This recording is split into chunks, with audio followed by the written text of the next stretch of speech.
یہ 5واں سبق ہے علم النحو میں، صفحہ نمبر 7 ہے۔ جنس کے اعتبار سے اسم کی دو قسمیں ہیں، مذکر اور مؤنث۔ مذکر وہ اسم ہوتا ہے جو نر پر دلالت کرتا ہے، اور مؤنث وہ ہے جو مادہ پر دلالت کرتا ہے۔ مثلا مذکر کا لفظ وہ اسم ہے جس میں تانیث کی کوئی علامت نہ پائی جاتی ہو۔ اب تانیث کی جو علامت ہے، تانیث کی علامت یہ تائے متحرکہ ہے، اور اسی طرح الف مقصورہ ہے یعنی مختصر الف، اور الف ممدودہ ہے جیسا مد والا الف، جیسے کہ حمراء، بیضاء، اور الف مقصورہ جیسے صغرا اور کبرا۔ تو یہی علامت اگر کسی اسم میں پائے جاتے ہیں تو یہ تانیث کی علامت ہے۔ اگر یہ علامت کسی اسم میں نہ ہو تو سمجھ جائیں گے ہم کہ یہ مذکر ہے۔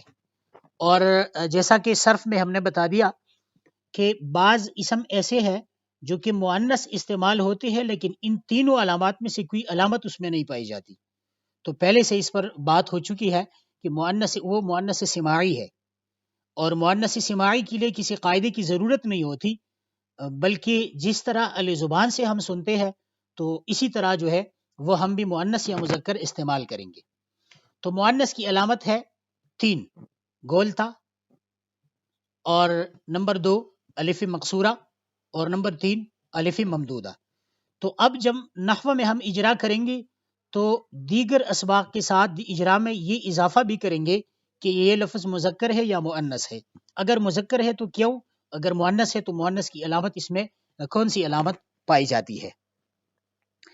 تو اور پھر یہ علامت کے پائے جانے کے حوالے سے مؤنث کی دو قسمیں ہیں، ایک ہے قیاسی اور ایک ہے سماعی۔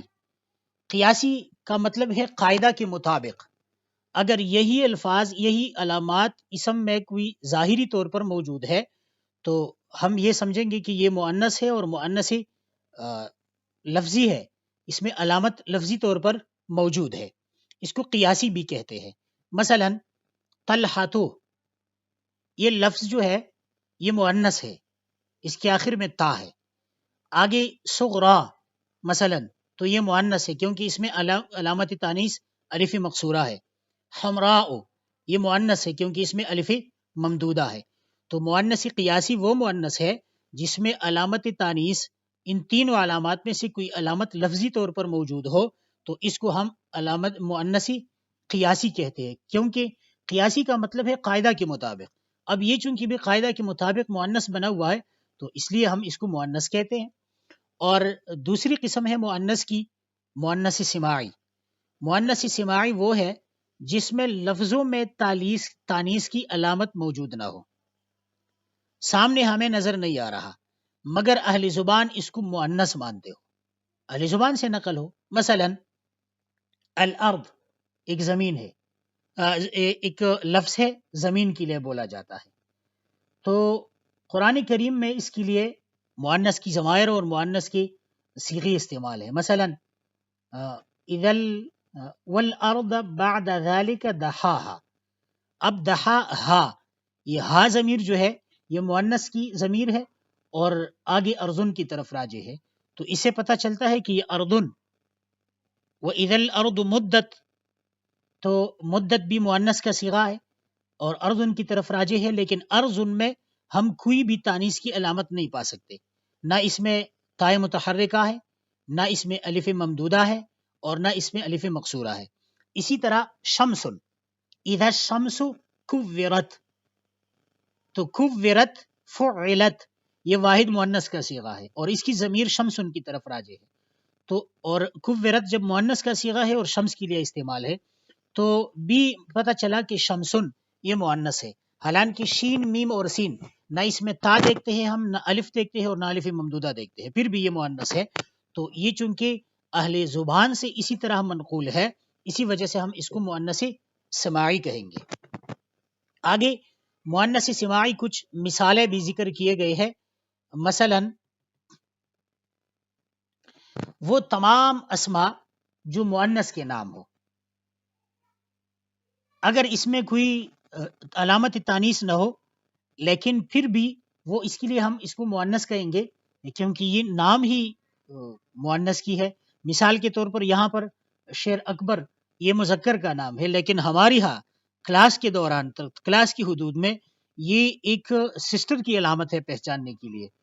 تو قطع نظر اس کی نام کس کا ہے، اگر اسی کے لیے ہم شیر اکبر کا نام رکھیں گے تو اس کو ہم مؤنث استعمال کریں گے کیونکہ یہ نام ہی مؤنث کی ہے. اچھا، تو جو بھی مؤنث کا نام ہو وہی نام جو ہے یہ وہ مؤنث ہوگی کیونکہ نام ہی مؤنث کے لیے رکھا گیا ہے. اور دوسرے نمبر پہ وہ تمام اسما جو عورتوں کے لیے خاص ہو، یعنی جیسا کہ امن، والدہ، اختن. اب امن میں دیکھیں نا تو امن میں ہمیں کوئی علامت تانیث نظر نہیں آتی، لیکن عربی زبان میں اس کو مؤنث استعمال کیا جاتا ہے. تو اب امن یہ چونکہ یہ منصب جو ہے، یہ مقام یہ عورت کے ساتھ خاص ہے، کوئی بھی مرد جو ہے وہ ماں نہیں بن سکتا، تو یہی وجہ ہے کہ یہ لفظ یہ مؤنث ہے. اسی طرح اختن، اختن کے آخر میں جو تا ہے وہ تا متحرکہ نہیں ہے بلکہ وہ تا مطولہ، وہ لمبی تا ہے. تو علامت تانیث میں یہ نہیں ہے، پھر بھی یہ ہم مؤنث استعمال کرتے ہیں کیونکہ یہ رشتہ، یہ تعلق اور یہ منصب ہی یہ عورت کا منصب ہے. کوئی بھائی جو ہے وہ بہن نہیں بن سکتا، اخت نہیں بن سکتا، اخ تو بن سکتا ہے، اخ نہیں بن سکتا. تو دوسرے نمبر پہ وہ تمام اسما جو عورتوں کے ساتھ خاص ہو وہ بھی مؤنث سماعی ہے، اگر اس میں کوئی علامت تانیث نہ ہو پھر بھی ہم اس کو مؤنث کہیں گے. اسی طرح تیسرے نمبر پہ وہ تمام اسما جو کسی شہر یا قبیلہ کے نام ہو. عربی زبان میں اگر قبیلہ یا شہر کا نام ہو تو اس کو بھی مؤنث، مثلا شام، مصر، قریش. اب شام یہ کسی شہر کا نام ہے، مصر یہ بھی شہر کا نام ہے، قریش یہ قبیلہ کا نام ہے. تو یہی چیزیں جو ہے مؤنث استعمال ہوں گی اگرچہ اس میں کوئی علامت تانیث نہ پائی جاتے ہوں. چوتھے نمبر پہ انسان کی جسم میں کچھ ایسے اعضاء ہے جو کہ دو ہے، ڈبل ہے، تو یہ بھی عربی زبان میں مؤنث استعمال ہوتے ہیں. مثلا ید، ہاتھ، انسان کے ہاتھ دو ہوتے ہیں. عین، آنکھ، یہ بھی دو ہے. شفتن، کیا ہے، ہونٹ، یہ بھی دو ہے. شفتین، وہاں پر اگرچہ علامت تانیث بھی موجود ہے. البتہ یہ عام اعضاء کے لیے تو یہی قاعدہ ہے، لیکن کچھ الفاظ ایسے ہیں جہاں پر وہ دو بھی ہے لیکن اس کو عربی زبان میں مذکر استعمال کیا جاتا ہے، مؤنث استعمال نہیں کیا جاتا. مثال کے طور پر صدغن، اسی طرح مرفقن، یہ کیا ہے، کوہنی جس کو کہتے ہیں. حاجبن، آبرو، اور خدن، گال. اور صدغ یہ آنکھ اور کان کے درمیان جو ہڈی ہے اس کو صدغ کہتے ہیں. تو یہ چیزیں بھی دو ہے، لیکن عربی زبان میں اس کو قاعدہ کی مطلب دیگر الفاظ کے برخلاف اس کو مذکر استعمال کیا جاتا ہے، لہٰذا ہم بھی یہ مذکر استعمال کریں گے. اچھا، تو آج کے سبق کا خلاصہ یہ ہوا کہ مذکر اور مؤنث عربی زبان میں جنس کے اعتبار سے اسم کی دو قسمیں ہیں، مؤنث اور مذکر.